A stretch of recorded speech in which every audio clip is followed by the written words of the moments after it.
The next item, number 8, is again developmental in nature, ease of doing business, greater flexibility to the AIFs. So here what is proposed is that the AIFs, who up until now were only permitted to buy protection by way of CDS, will now be permitted to sell protection by way of CDS. And this is bifurcated depending on the category of the AIF. So category 1 AIFs, which are meant to serve a somewhat different social and economic objective, will still be permitted only to do hedging, which means only buying protection. But Cat 2 AIFs, which are the largest category of AIFs in our country, they will be permitted both to do hedging as well as to sell CDS. The construct is really in the nature of a synthetic bond. So basically what will happen is the AIF, let's say they have 100 crores and they want to create a synthetic bond on corporate XYZ. They will actually buy GSECs worth 100 crores, but then they will write or sell protection on company XYZ, and the two together will constitute a synthetic bond. So on the other side, whoever is the buyer of that CDS will get protection against that particular issuer. But on this side, the AIF will basically treat this asset like a synthetic bond, since its money, in the event it is ever called upon to honor that CDS, it will have the money to honor it because he can go to the market, sell the GSEC and honor his commitment. Category 3 AIFs have even more flexibility. Not only can they, of course, buy protection and sell protection in the form of synthetic bonds, but since intrinsically they are permitted a certain amount of leverage, so they are allowed to write protection without the underlying GSEC as well, because it will be counted as in the nature of leverage. So there's even greater flexibility for Cat 3 bonds.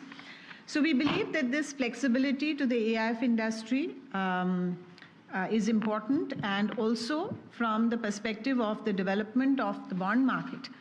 We think this is also an important step. More and more players, if they come in and participate in this market, it will only be good.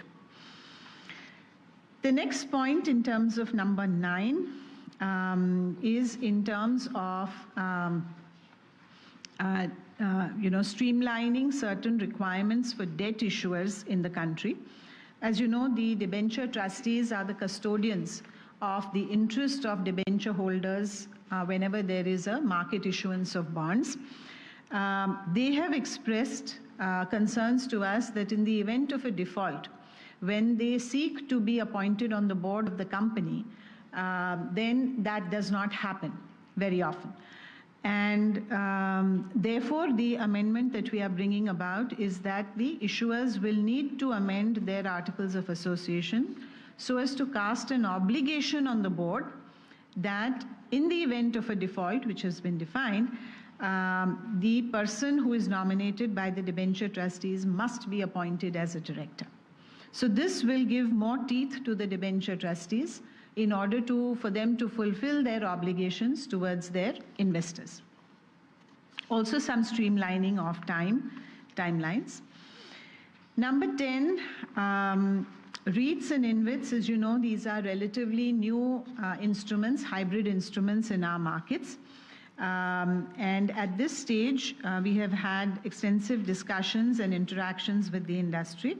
And based on a lot of that guidance and inputs, we have introduced various governance norms for REITs and InvITs, which is covered under item 10, much on the lines of our LODR requirements for listed companies.